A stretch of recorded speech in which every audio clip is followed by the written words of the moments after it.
Hello and most welcome to 1120.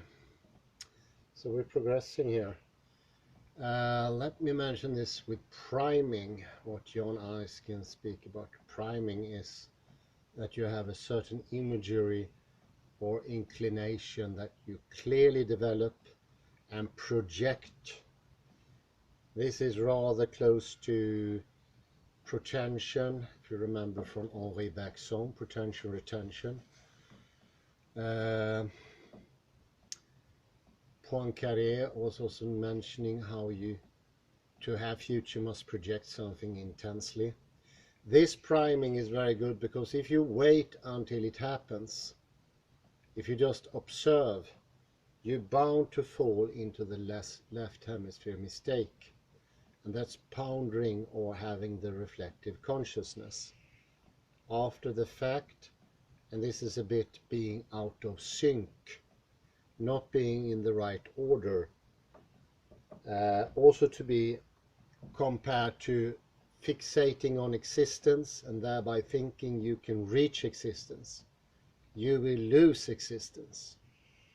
And aiming for clarity first, instead of having the whole first, you will lose clarity. Whereas if you take in the whole, you will gain clarity. Or if you prefer, obfuscation or hiding.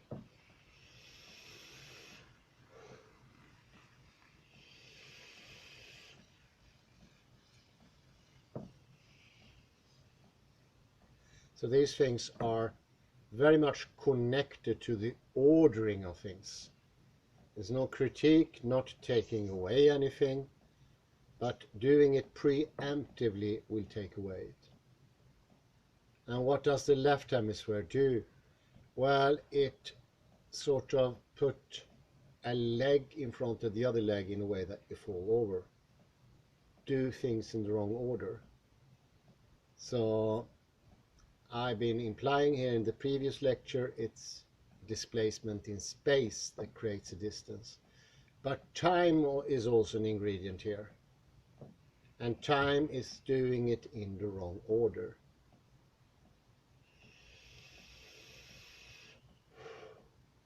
This is similar to what we mentioned, how many people don't understand the bonus book.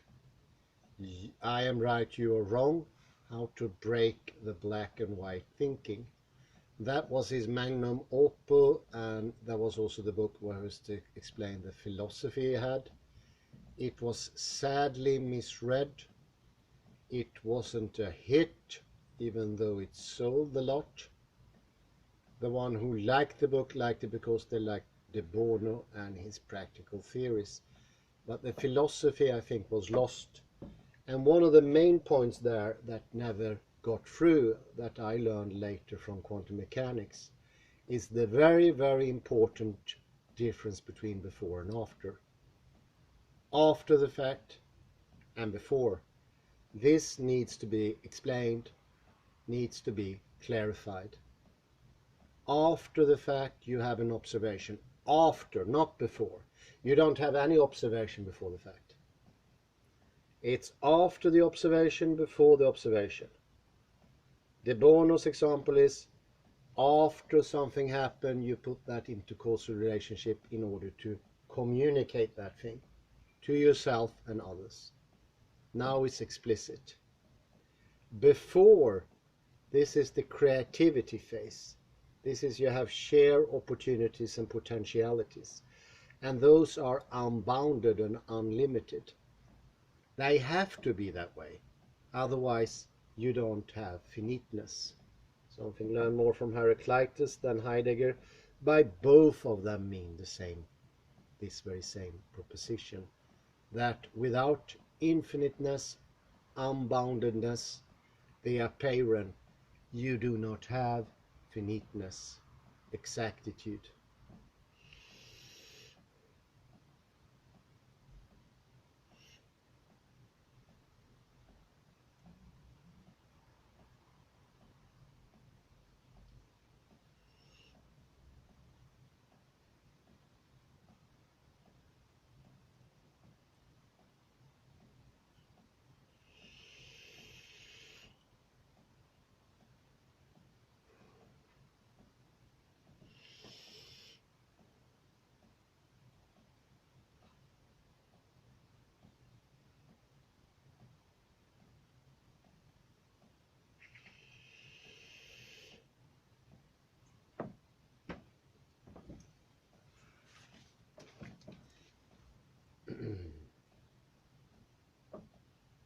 So you need to put three things together at one same time. But don't worry, you can do and learn them by each in a stepwise movement. Once you come to the right point, it will happen by itself. That will be the slap over the face. You don't need to voluntarily slap you over the face. It could come from a sort of happening outside in the world, but this is the prajna. This is the understanding it's coming out of sync. The timing is wrong.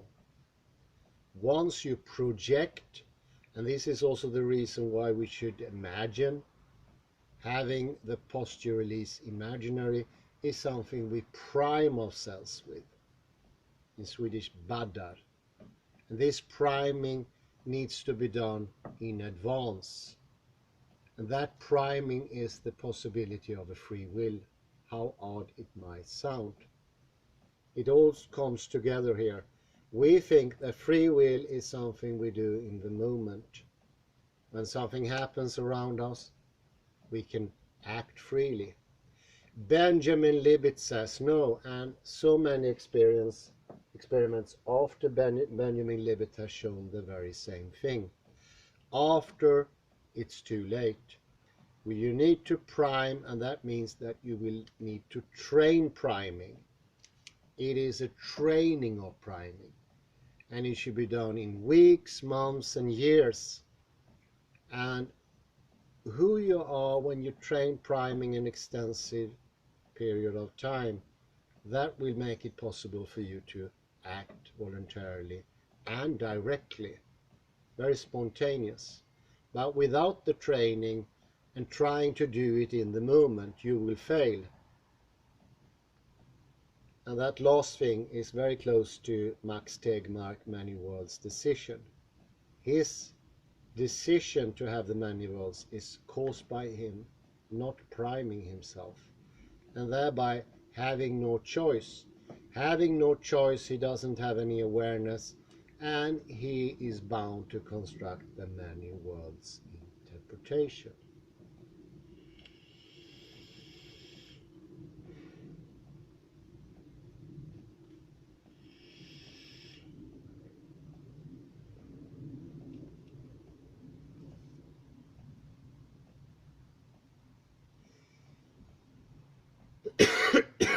Page 10 from the article by Stephen M Rosen, Body of Paradox, which is very interesting. Toward embodying paradox. Over the past century and a half, paradox has pervaded philosophical and scientific discourse. From Kierkegaard to Sartre to Derrida, from Einstein to Gödel, to the peculiarities of quantum mechanics. But I venture to say that while modernist and postmodern theory and philosophy have challenged the very foundations of predication, they have maintained this implicit mode of disembodied operations. Although words and abstract symbols of paradox have abounded, the embodiment of paradox has scarcely been forthcoming. Therefore, I propose that we descend into the fleshier realm of perceptible, tangible bodies of paradox. I am going to depict three closely related bodies of this kind. The first two will still do no more than symbolize ontological paradox, reflecting on it without incorporating its pre-reflective aspect in a pre-reflective way. The third body of paradox, possessing an extra dimension, should permit us to go further. The first body of paradox. In phenomenological philosophy and Gestalt psychology, there is a well-known visual structure suggestive of paradoxical wholeness, the Necker cube. You can initially view a solid cube from an angle shown in the left member of figure 1a.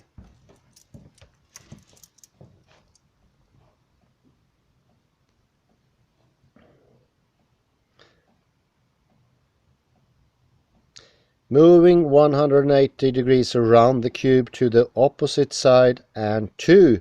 Moving above the cube, since the left-hand perspective gives the view from below. The faces of the represented solid that are visible from the right-hand perspective are precisely those which were concealed from the left-hand point of view, and vice versa. Concealed is a very important word here, because there is no truth without concealment, and the world constantly conceals itself. Did you have any idea that it was this literal, the concealment? Yes, it is.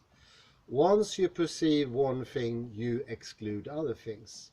Those things will be out of bond. There will be hiding. And it's in the hiding and making clear, in that boundary is exactly that boundary I will come into in later lectures from Judy Curran. That boundary is the holographic boundary. This is where it all happens. And the holographic boundary is a movement at the same time as it depicts both, because it's only the boundary that can depict both varieties, both the left cube and the right cube. The fractal boundary can depict both of them at the same time. This is a widening of understanding. Either you will be stuck with either or. And worse, you will call one existent and the other one non-existent. So they are not existing at the same time. Neither are none of them not existing. It is something completely different. It's a fourth option, or all four options at the same time. One or the other, one and the other, neither one nor the other, and one and the other.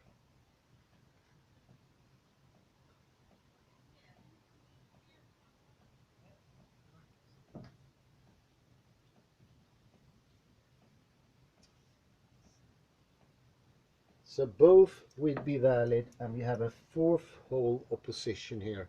And this is where reality comes to the fore.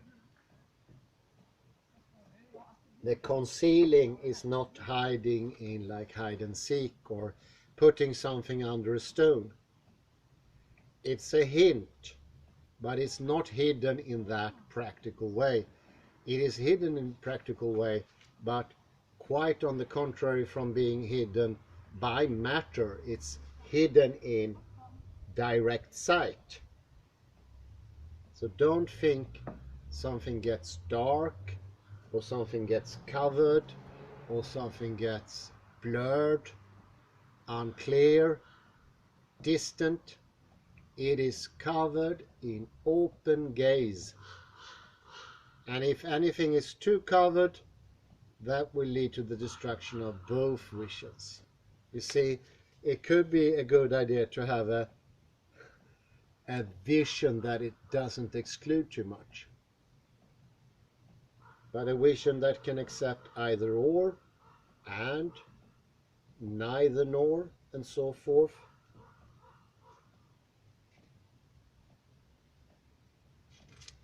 That's the marvelous information from the Necker cube.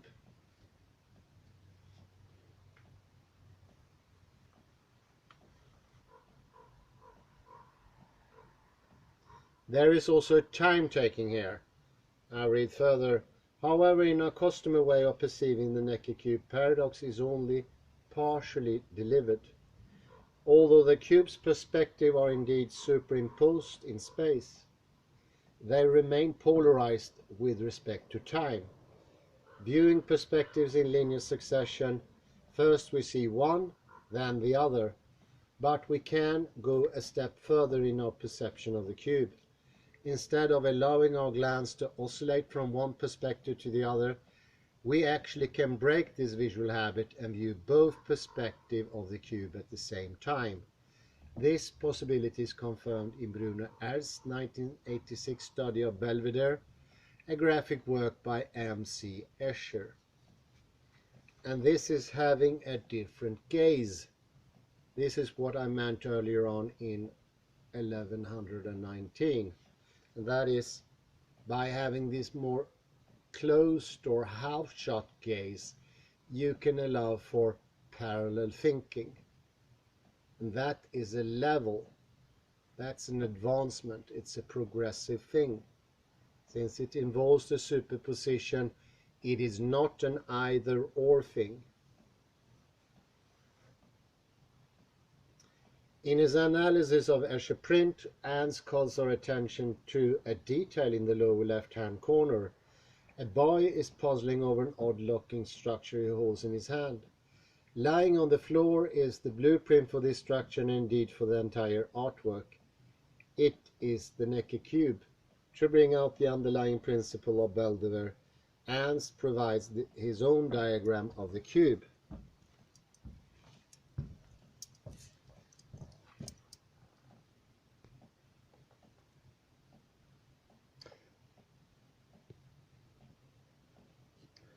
And here we have the boy. The boy is studying down here the drawing for the whole structure. So that is inherent in the drawing. And this is exactly the point with a holographic boundary.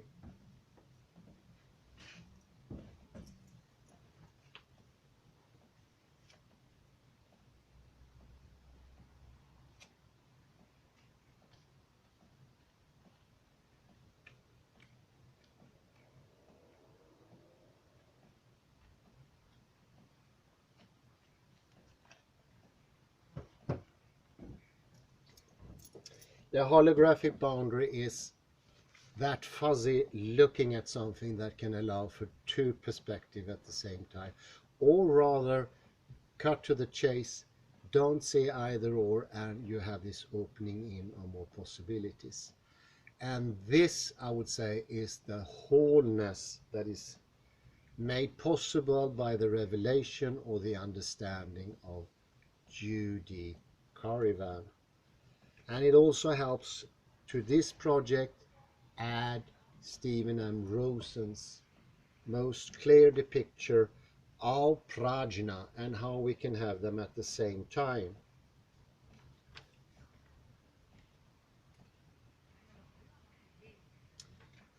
And most usually when it comes to the Necker cube, we understand that we can only see one at a time. In viewing the cube from a single perspective, certain faces of the symbolized solid seem to lie inside, others outside. Then when the jump is made from one perspective to the other, all the inside faces of the cube presently appear on the outside and vice versa. But it is only in the conventional perspectively polarized approach that faces are perceived as either inside or outside, with a fusion of perspective that encloses what lies between the poles. Each face presents itself as being inside and outside at the same time. Thus the division of inside and out is symbolically surmounted in the creation of one-sided experiential structure whose opposing perspective are simultaneously given. Simultaneously? Well, that is not exactly the case. I have shown that we can apprehend the cube in such a way that its differing viewpoints overlap in time as well as space. What we actually experience when this happens is neither spatial simultaneity in the ordinary sense of a static juxtaposition, nor a temporal succession, first one perspective, then the other, but the mutual permutation of opposing perspectives. That is, perspectives are grasped as flowing through each other in a manner that blends space and time so completely that they are no longer recognizable in the familiar categorically dichotomized forms. Let me emphasize that this self-intersecting structure does not just negate the distinction between sides. Faces are insides, and yet outside as well. So the feature of separateness is not lost. Rather, a wholeness is gained that is deeper than that of a simple dipolar Necker cube. Without merely eliminating the opposition, the complete interpretation of opposites is embodied. To be sure, this is paradox, and in expressing it through the concrete act of perception performed with the cube, it is fleshed out more than words alone can do. Yes, it needs to be done visually, perceptually. It thus becomes a lifelike presence manifesting itself with an immediacy that permits one tangibly to grasp it. Through this body of paradox, one may symbolically gain a palpable glimmer of how I and not I, subject and object, could be entirely opposed, as in reflective consciousness, and also pre-reflectively one and the same. The reflective consciousness excludes, whereas the pre-reflective one includes. They're both necessary, but sticking only to the reflective consciousness, which we do today, will constantly exclude 99% of reality.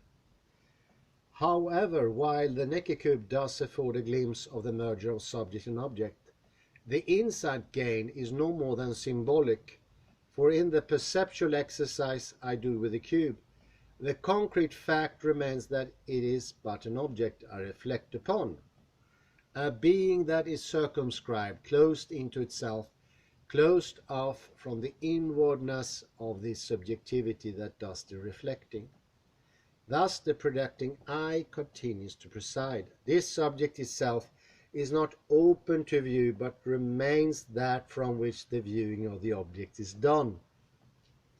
Stated in terms of two orders of paradox, while the Necker cube exercise may effectively portray ontological paradox, because the think actually remains aloof, it is not truly opened up and drawn in. This paradox itself is only ontical. The pre-reflective is not concretely engaged.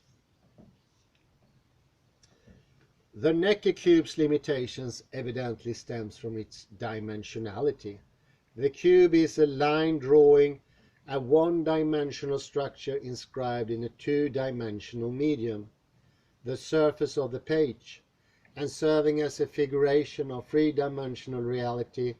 Needless to say, it's not a three-dimensional object in itself.